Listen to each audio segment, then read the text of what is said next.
Expectations were like fine pottery. The harder you held them, the more likely they were to crack. Welcome to The Storming Journey, a sacred text reading of The Stormlight Archive by Brandon Sanderson. This podcast may contain spoilers for The Stormlight Archive through Wind and Truth.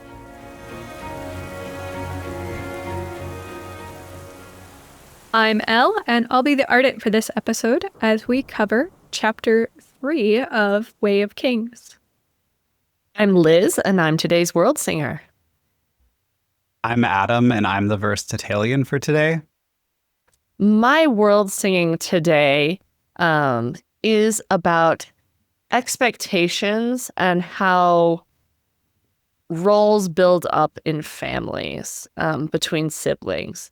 So I have a sister. I'm the oldest, and my sister is 14 months younger than I am. So we are just barely more than a year apart.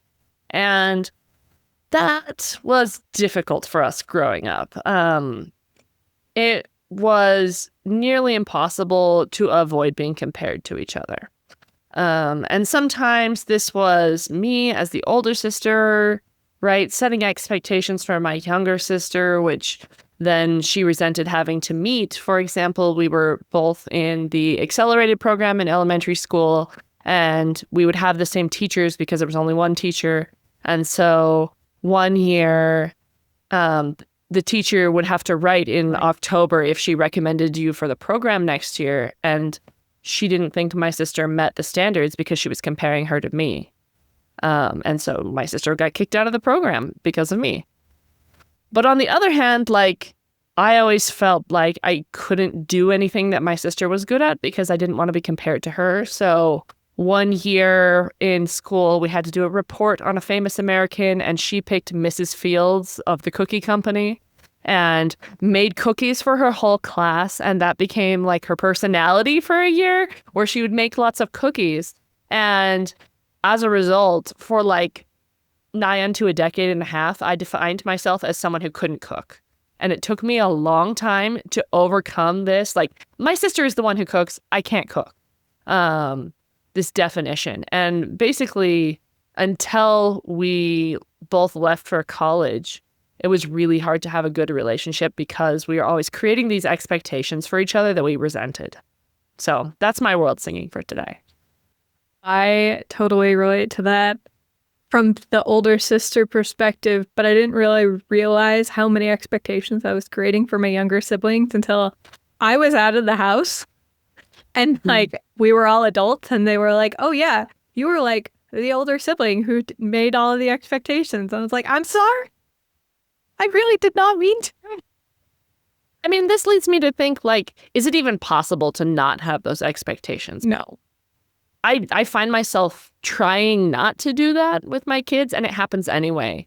I define them into roles that I expect them all to follow, even though I know they're people and they don't have to follow a role. And spoiler alert, even if you only have one kid, you still expect them to behave in certain ways. So, yes. The only thing I connect to in that story is the cookies, because I bring cookies to every class that I can do, almost. I am the baker. I have no expectations in my life. Nothing. Toss of the hair, Belinda style. All right. There you go. That expectation aside, let's take a storm's eye view on this chapter. So aboard this ship, the Wind's Pleasure, Shallan Devar, youngest scion of a broken house, arrives in Kharbranth, chasing a heretic princess. Her quest takes her to the highest point in the City of Bells and to the depths of the Conclave. The support she seeks? A wardship. The secret she keeps? Read and find out. There's always another secret. But Shallan, young, inexperienced, determined, frightened, with an artist's eye and a scholar's mind, turns the corner. Her fate, the sister of a king, awaiting her. Yay. So the theme that I picked for this chapter was about expectations. And I was honestly shocked at how many times the word expectation or expectations was used in this chapter, which made it very easy to select this as a theme. So one of the things that I wanted to think about was Shallan in particular.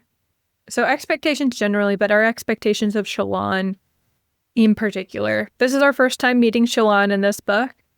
And I think that some people have expectations of the kind of person that she should be in the fandom specifically, not necessarily like in world. I'm kind of thinking fourth wall-ish. But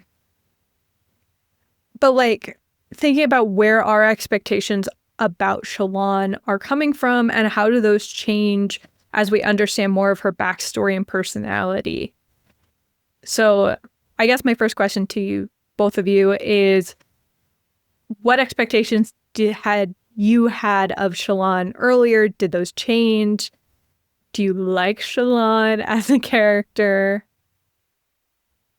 I love Shallan, and I do not understand people who don't like Shallan. I listened to this on a road trip with my husband and his brother, and they both don't like Shallan. And I was like, how could you? Shallan is my baby. But perhaps that's just because I'm a bookish woman, and so I empathize with a lot of Sanderson's protagonist women who are all seem to be scholarly women, and I approve of this message. I think for me, I come to like Shallan more and more as the books continue, and as I can then go back and think about them and reread them, since I reread them a lot. But I don't think when I first read it, I was just like, okay, we have this girl. She's going to grow up to probably become something fantastical. That's what happens in a fantasy story. It felt like she felt a little bit like a little tropey at the beginning to me. And then she got to that complicated sense of like, oh, the secrets of her past and the need to steal. And that like complicated her character a lot for me. But like just in this chapter alone, she feels... I don't get enough to like get onto her side in this chapter in some way. It just feels like check in on this character. But then come the next chapter when we meet Yasta, when we see Shallan like sparring with someone who's so much older than her, and we see like that sense of self a little bit more, it like reveals to me more of it. But I think for me in this first chapter, I don't want to say I dislike her, but I'm not like infatuated with her as a character yet. So you feel like it's more that it's based on like the tropes she's fulfilling that like you find it harder to connect with her than like, and you feel like she's fulfilling tropes rather than being a character. In this chapter specifically. Come next chapter. Yeah. It like, throws it all out the window. In good fun ways. But it's like this chapter is like, oh, it's the little ward who's going to find her person, and she has that tenacity, and she's, pulling her house up by the bootstraps, which is all like cool things, but I don't glom onto that as much as the complications that come once she meets Yasna. And maybe that's because I like Yasna so much, and that like taints everything, and like I will die on every hill for Yasna forever and always. But in this chapter, it's like I'm not as invested. And I mean, and that does make me think like, am I reading her just as like a girlish figure? And it does my own sense of how I've been raised in our society, not read good things into girlish characters or things like that, or become as connected to girlish characters. Because like Kaladin, right? I'm connected with him from the beginning. Sad boy Kaladin, but also hardy Kaladin who's like jumping in with the spear and killing things. Like, let's go. But like a young woman who's arrived at a new city chasing the stream is something that I just like, for some reason, don't fully connect with. I think we will come back to that. But how did you see expectations in this chapter? Or how did you two relate to the expectations in this chapter? Well, we have Shallan, of course, talking about how what she expected out of life is not what she's getting at this point, in a good way, and in a bad way. because she expected to have this very limited role with limited agency, right? That she was sequestered for her whole life, and then she'd be married off and stay sequestered and basically do nothing. Which is interesting when you think about it, because I don't know.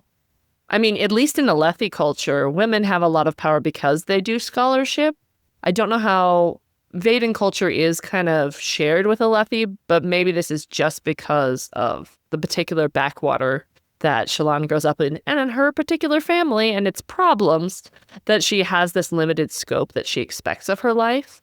And she's breaking that. She's going to go do something cool. She's applying to grad school. She's trying to get a mentor to take her on and let her write her dissertation, right? But she's doing it because she has these other expectations put on her that, like, you need to save our house. You're the only one who can do it, which is a lot of pressure. I'm thinking specifically about, so you're pulling on expectations put on her, expectations she has for the future.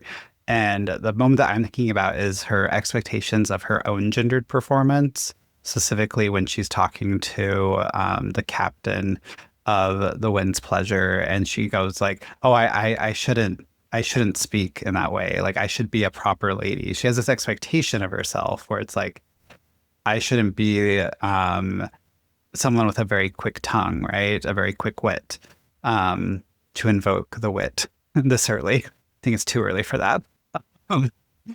That chaos we don't need yet. But she has these expectations of herself where she thinks she knows what she should be,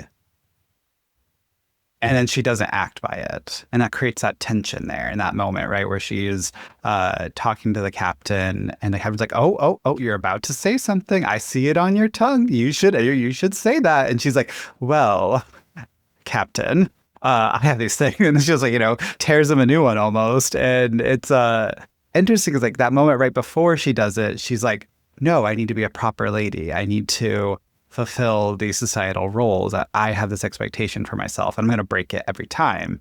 But she always reminds herself of that before she dives into that, which later on Yasna complicates that as she's like teaching her that that's actually not true. But that's a point of expectation that I saw. We also have some class expectations here, right? When we're talking about the safe hand traditions, and she talks about common dark-eyed women can wear a glove, but I need to have more modesty than that because of my role and the class that she's in, and the way that in some ways the sailors are more free than she is because they can say things and throw out propriety, and she feels like she can't, even though she eventually does. Like, it doesn't take very much to push her past that particular boundary, but the modesty boundary is going to take her a lot longer. She does not feel comfortable with that at all. I was just going to say, does that take Shallan longer? Does that take Brandon longer? Who knows? I was just briefly going to comment on that with Yalb as well, with her giving him the stone or the gemstones to pay, how she's treating him like a porter, and then he acts like the porter. That's like such a funny scene where he's like, okay, ma'am, I will be your little porter with your gemstones. Like, I'll fulfill that role, that expectation that you have of me. And then she's like, oh no, I've just ruined society because I assumed this thing. She doesn't, some of the expectations, like, she seems to give up really easily, or like expectations of her or her expectations of Kharbranth. Like, it is interesting to see which one she holds on to and which one she lets go of more easily. Like the modesty one, she holds on to even throughout this whole book. She's holding on to the modesty one, but the like aspect of propriety of like being witty or having like good comebacks, she's more willing to let go of that, or to at least train it better. So the other thing that I was thinking about is like how I personally see my expectations of me, or expectations that I have of other people, and whether or not expectations are actually beneficial or not necessarily destructive, but detrimental is maybe the better word. So Liz, you had thoughts? I did have thoughts. Because I was thinking about that, because generally, I don't think it's just this chapter or just this book even. Like, very much we're in a swing of expectations and roles, and putting people into boxes is a bad thing. And generally we can agree with that. But then I was thinking about later in the book, and we'll get there, but Yasna puts her expectations on Shallan, right? She says, I expect you to become a real scholar and to come up with a good argument, even if I disagree with it. Like, I expect this of you. And because of those expectations, Shallan actually rises to that and becomes someone who is capable of arguing with Yasna, even if Yasna will never admit that she's doing a good job. So I was trying to suss out this, like, what is the difference between expectations that are limiting and expectations that encourage us to grow towards something that's good for us? As well, taking that like longer sense of the book, Shallan's able to change Yasna's expectations around a wardship. And she's able to do that just through the like lived experience that she's had. So there's a tension between, that ideal that we expect and the lived experience that we approach it with. One thing with Shallan that I think a lot about is something that I always say I don't struggle with a lot, but like imposter syndrome and the expectations we have for like the work we create or the job that we do, which for me, I don't personally experience that a lot. Like, I do feel like not confident in my work always, but it's not always like a daunting thing, a thing that I can't accomplish. And with Shallan, it's interesting because she's putting herself up for this wardship, but she thinks she knows what it's going to be. She thinks she knows it's going to be, I go there, I say what I've learned, you take me on because you've already accepted me, you teach me a few things. And if she didn't have to do all the secret that we're going to find out about in another chapter, spoiler warning, no, if she doesn't find out that she needs to fix the soulcaster, right, her expectation there would have just been to go learn and go be a woman after that, in society.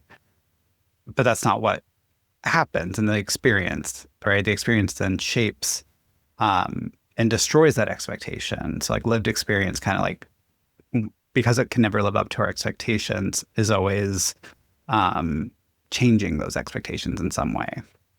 Yeah, I think I'm thinking about my experience with grad school was very shaped by the experiences I heard other people having, which was like having a mentor and someone that would help them on their thesis, like over the 2 years of the master's program. It was very different than what my actual experience was. And I'm still not entirely sure how much of my experience is like the school and program I happened to be in versus like it was British, and that might have been like, I had only been familiar with American grad school or American grad school jokes or like culture, but not familiar with British grad school culture. And so I had different expectations going into the program than what I ended up coming out with, which was not nearly as much mentorship or one-on-one guidance as I thought I would get.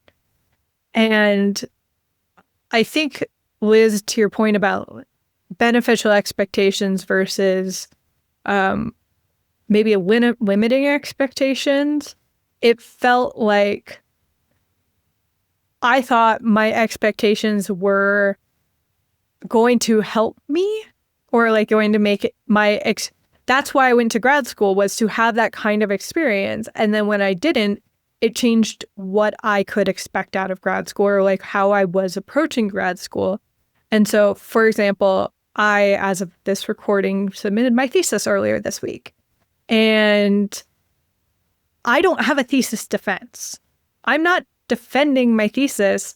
It's actually called a dissertation in England. It's a master's dissertation, which is weird. But I just submitted it like a normal paper, and that's it. as far as I know, that is all that is required of me, and I will get a grade on it and be done. And so it felt very weird doing my thesis, not feeling like, oh, there's not an extra part to this experience. It's just a paper I'm writing and I'm being done with. And I approached my thesis differently because I wasn't getting the same level of mentorship that I thought I was going into it with. And so I had to find like other mentors or other people to help me with this project, because my professor, who was supposed to be my mentor, was the one grading my paper. So he couldn't actually give me all the mentorship I wanted. I think that's something that comes up over and over again with Shallan, right? Even in this chapter, she expected to go meet Yasna in this specific place. Then she wasn't there, so she had to change her expectation. Oh, I'm going to spend longer time on this boat now. Oh, now I need to, change how I'm approaching it. Even though I still expect to go become a ward, it changed as the time went on. And it's that interesting change of expectation in relation to experience, right? You expected, that your master's would be like this entirely different program, and then you went into it. And as you went into it, you started to understand, and those expectations like shifted and changed. Yeah. I don't know. It like adds so much to that idea of journey before destination. Destination being that expectation of what we, are destined to go do. But in living with the journey, we don't always need to have that negative aspect of always holding up expectation. We're in the journey. We're in the moment of moving towards something. We still expect it, but it changes as we go through it. Yeah. If that makes sense at all. No, I think that makes sense. Thinking about an expectation as a destination. And I think, again, going back to Liz's point, expectations become detrimental when they become more important than the journey. So if the destination, if the expectation is the end all be all and we don't meet it, that becomes the problem. Whereas if we're using the expectation as like a guidepost or a goal and letting the journey affect it, if that makes sense. I think this is a good moment to bring in the Mormon moment you have in our notes. I do have a Mormon moment in our notes. It's our first Mormon moment. Our first official Mormon moment. This is why I think, Adam, you might start to maybe relate to Shallan a little bit more. One of the things that I was thinking about when I was reading this experience of Shallan's was the idea of Mormon missions. One of the most recognizable parts of Mormonism is serving a mission. You've got your white shirts and ties, guys in Book of Mormon musical kind of vibe to them, clean-cut dudes on bikes. Is the public expectation of Mormons. But more importantly, or more interestingly to me, is while I haven't personally served a mission, there are many of my friends and family have, and there are lots of expectations that people have in whether or not they're going on a mission, where they are serving and where they are asked to serve, what they think the experience will be like, and then and their actual interactions with that experience, and then people's expectations of them while they're on that mission, while they're actually doing that service. And so for Shallan is going into this experience with, this is a new place she's never been. She's interacting with people and different kinds of culture she's never seen before. She talks about seeing different clothing styles she's not used to. There's different languages that she doesn't recognize, which is also very familiar to a lot of Mormon mission experiences. And so, Adam, I kind of wanted you to share your thoughts because you're the only one of us three who has actually served a mission. So maybe if you had thoughts that were related to the expectations and maybe where you see commonalities with Shallan with this. I can assert my patriarchy now. Deep voice. No, kidding. So yeah, so I did serve a mission. I did way back in what year was it? It was 2011 to 2013. So more than a decade ago, which makes me feel very old. In some ways, it's not very old, but at the same time, it like makes me feel in that sense. Because I growing up as like a male-bodied person within the church, there is that sense of you're always going to go on a mission. Everything is going to a mission. You can put like everything in your high school years, everything in your elementary school years, everything moving up until when I was a missionary, 19. Nowadays, it's 18. Is going to that you're going on a mission. That's why you can say like, oh, I am not like seriously dating, for example, because you're going to have those 2 years off. For me, there were other reasons why I wasn't seriously dating, but we'll get to those sometime. You have this idea of everything is building up to this moment. And it's this great thing where you're going to go, you're going to like become a man, you're going to become, that priesthood leader. You're going to go become a person who can become an eventual, father in Zion, who can become a leader of your household, who become a future leader in the church as well. And everything's placed on those 2 years. Like if you don't go on them, it means you're going to go out and go away from the church, or you're going to not have these like defining moments that you'll think about for, you've only lived by that moment, not even 20 years. And these are the moments that are going to shape your next 70 years after that. And there's just so much hanging on those 2 years. And there's so much expectation on those 2 years. And then when you get out there, it's not what you think it is. It's not this great, like you don't understand the daily schedule. You don't understand like how to teach. You don't even understand like why you're teaching it. You like just know some basic things of like, yeah, this church was great. I grew up in it. This is wonderful. Let me go share it. And you're fulfilling the expectation, but you don't know what that fulfilling is, the actual hard work of it. You don't know that daily grind of waking up at 6:30 every morning, of knocking on doors for, I don't know it. Do missionaries knock on doors still? I think they might in some places, but I think that's kind of gone away. But like back in my day, we knocked on doors, or at least I knocked on doors because I'm a workaholic. But it's like, and you don't like you have the expectation of you're going to go out there, you're going to go teach people, you're going to bring people to Christ in church. But then you get out there and people yell at you. People tell you you're going to go to hell. People are rude and slam the door in your face. Or I don't want to quite call them rude. They're you interrupt people's lives in a way, and you become, in some sense, a nuisance, but you're a nuisance for a cause that you think is like the best cause in the world. And there's a tension there of like everything in your life has been coming up to this moment. Then while you're living the moment, it's not everything that you thought it would be at all. That was a long thing onto a mission. No, I think that's really good. And as I've got 2 teenage boys, like I'm starting to feel that culture. And I'm glad that I feel like in the last decade, church culture has kind of toned down the mission expectation. And there's much more availability of alternatives to your traditional teaching mission, right? My oldest son has some diagnosed difficulties. He has autism.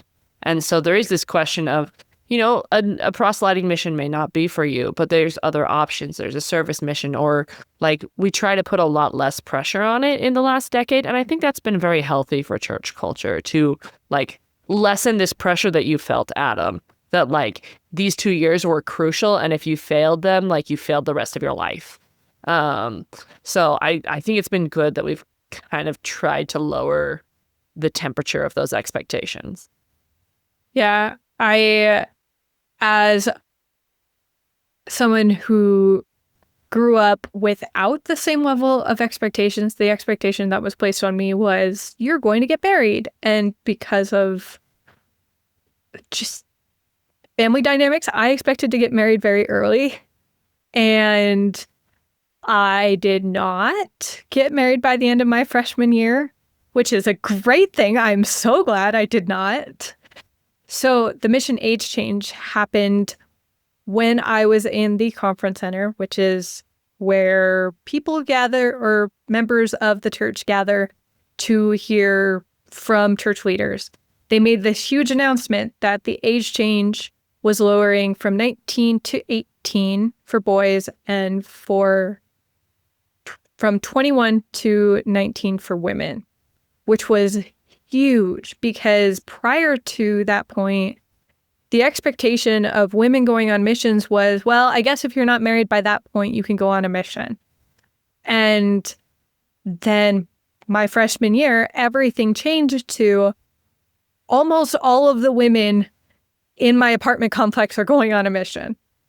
And of the 6 of us that were sharing a dorm room, which, why did they have 6 people in a dorm room?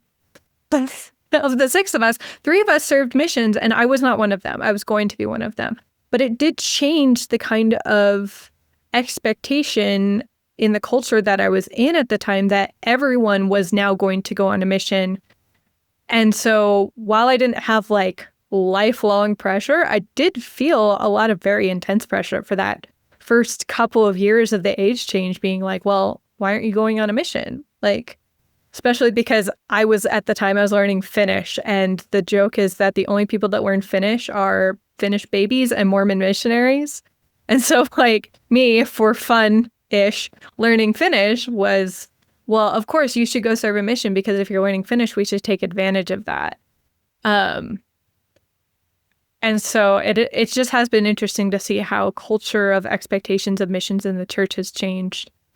And I think for me, relating with Shallan with this, I am glad that her like focus has got to shift away from like the marriage that she expected and she was raised to like go into, and she could start to anticipate expecting something different for herself that she was choosing, even though like the wordship got all complicated. But like it wasn't just an expectation that was placed upon her like missions were, especially for you, Adam.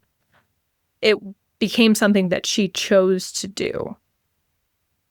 It's one of the really interesting like connections of expectations when it comes, again, I think a lot through chronology and placement to chronology. And so it's like going up to my mission, I expected going on a mission. It was that expectation of going forward. Post-mission, there's an expectation backwards. It's you are a return missionary. So of course you're not going to do bad things. You're a return missionary. Of course you're not going to do all these things, right? Or it's you're a return missionary. We expect you to go be a bishop by the time you're 30. You're a return missionary. You were a X, Y, and Z on your mission. You were a zone leader. You trained a lot on your mission. So we expect you to go be a leader. And it's this interesting thing around expectation where there's those forward-looking expectations, there's backwards expectations based on what you've done. There's pressure of expectation from outside onto you, from inside onto what you want to be. And just like the different angles of expectation is complicated by this idea of Shallan, like having to push them all aside and say, by my agency, I'm going to step forward and make this decision to save my family. I'm going to throw off all that expectation. It's still going to affect me. But by taking each step forward, she gets out of that expectation and becomes like this, like, part of my language, but like kick-ass warrior artist, right? Like really cool character. And she still is a cool character, like in this chapter too, right? Like through our conversation here, I'm seeing like all of the things that she is in this moment. She is still a little naive in many ways, but it's because she just hasn't lived the experience. She is what, like 16 here, 15? I don't remember her age quite. Elle's going to do the copper mine. Give me a sec. Typing with one hand. But like in general, she's like young, and we all were young once. We all had like that naivety to us. And I wonder if that's something that like we connect with Shallan, and for some of us that makes us not like her, and for others that like gloms us onto her, right? Because she's reflecting this universal naivety of all of us. She's a Rosharan 17, and I did some math when the when the Cosmere RPG came out, and it, because of the way their hours of their days are slightly shorter, but their years are longer. It only takes off like maybe a year-ish. It's less than that. I don't have the math on hand. So she's about 17, maybe 16, but 16 to 17 at this point. So there's our copper mine thing. Okay. I have to point out one more Mormon moment thing that like absolutely kills me. And it's really short, but the last like couple paragraphs, Shallan is talking about Vorinism, and what they do in Vorinism is select a glory and a calling. And like, honestly, I cannot hear that phrase without hearing the Mormon term calling and election, right? Which is the term that we use for having your salvation secured. So like that particular term just feels like Sanderson lifted it and put it in Roshar.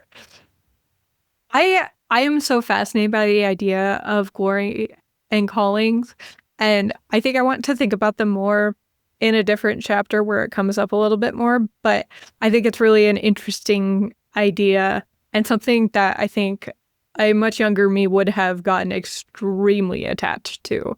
Like, oh my gosh, I'm going to figure out my calling and glory. I'm going to like just do that. That'll be what I do. So maybe like early me was already trying to do some take and text reading things.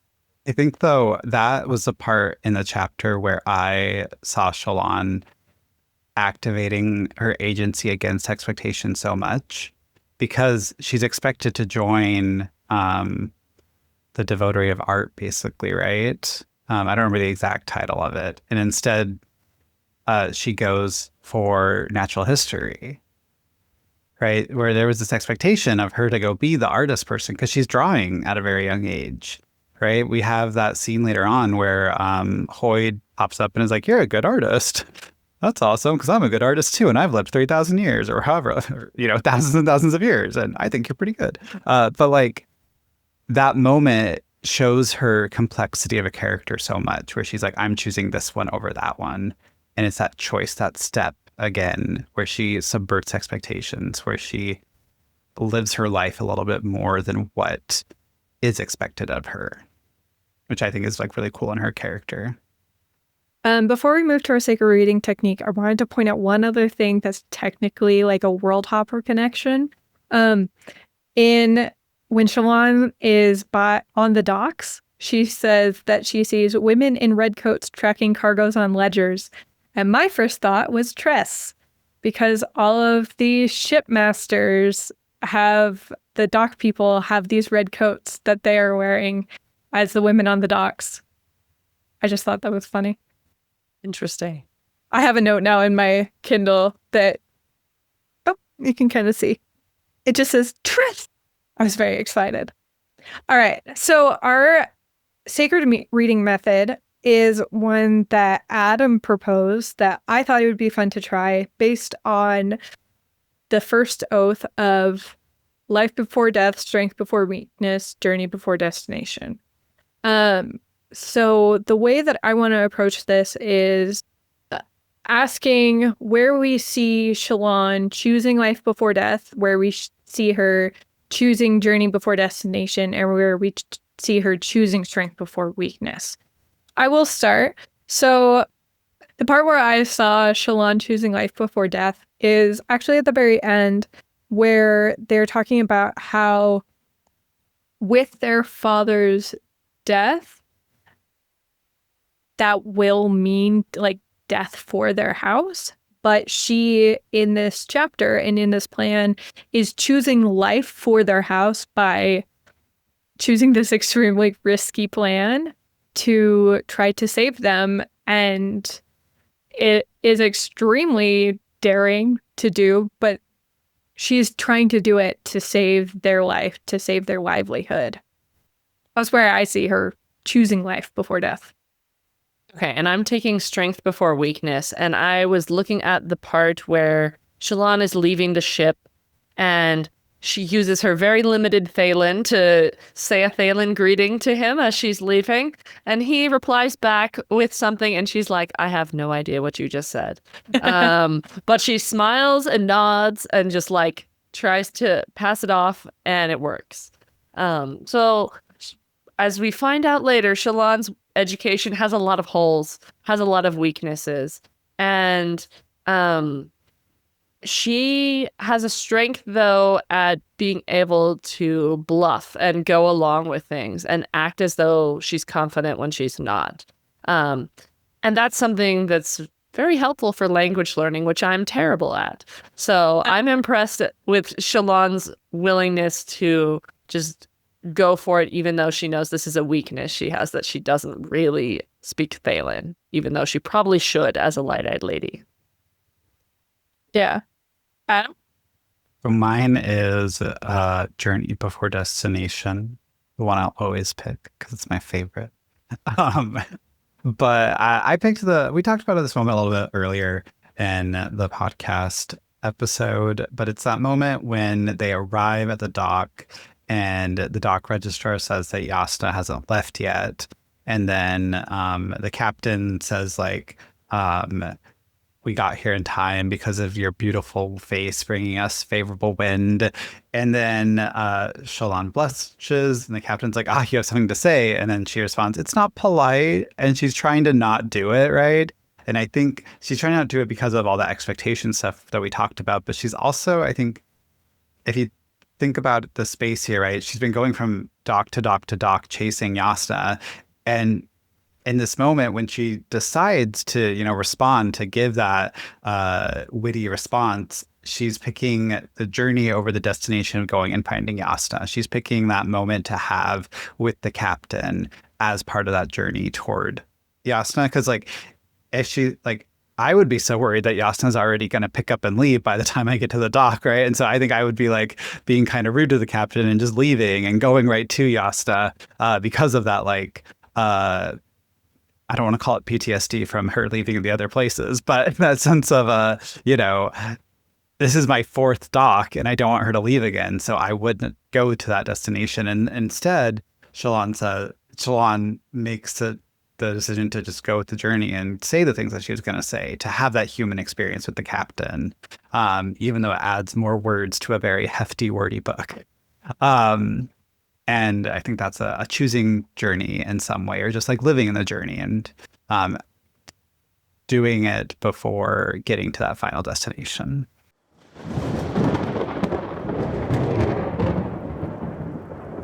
We're now going to share the wisdom of the heralds, or something that we feel we have learned and want to carry with us as we leave this episode. I'll go first. I like Shallan a lot more after our conversation. It's just good, right? I think that's the good thing about talking about this. But I think as well, I am able to connect with her a little bit more. She's still very naive. She's still very young. And so there's some distance there. But I'm able to see a lot more of, that eventual character that I really like, of her in Rhythm of War and her in Wind and Truth. That character who's has all the moral gray areas up the wazoo. And that's why we like her down the road, right? And here we're seeing, though, that complicated mist that becomes those gray areas. And I really like that. I think one thing I've learned from this chapter is to be careful in selecting my expectations. I'm someone who has high expectations for myself, and I'm at a point in my career where I've just finished my master's and I'm trying to decide what I want to do with my life, and it's easy to just select all the things, all of the above. I would like to accomplish them. And instead, I'm going to go a little easier on myself and enjoy the journey towards those expectations, and select expectations that allow me to have more of a journey rather than a pass-fail moment. I think I'm going to kind of steal yours, Liz, because I'm also in a very similar situation of having just finished up my master's degree. And I do have an idea of things that I want to do next. It is kind of a question of how I get there, but also my experiences are informing my expectations going forward. I would like to avoid a situation where I'm up for 12 hours before my thesis gets turned in, because that was extremely unpleasant. So I'm going to try to avoid being in a situation where I have to be up for 12 hours, that kind of due date sort of situation. because I would like different expectations on myself that, again, make it feel easier, make it feel like I can enjoy the experience rather than the accomplishment itself. Because it's really hard to it's hard to enjoy my thesis. I'm going to be honest. I enjoyed my thesis when I was writing it, but that last 2-day spurt of writing I loathe it. I hate it. I might have learned better things had I given myself more time. And I want to enjoy things that I'm choosing to do. Thank you for joining us today on The Storming Journey. You can support our work on this podcast by subscribing to our Patreon, leaving a review, or sharing the podcast with a friend. We hope you'll join us next week, and in the meantime, remember, journey before destination.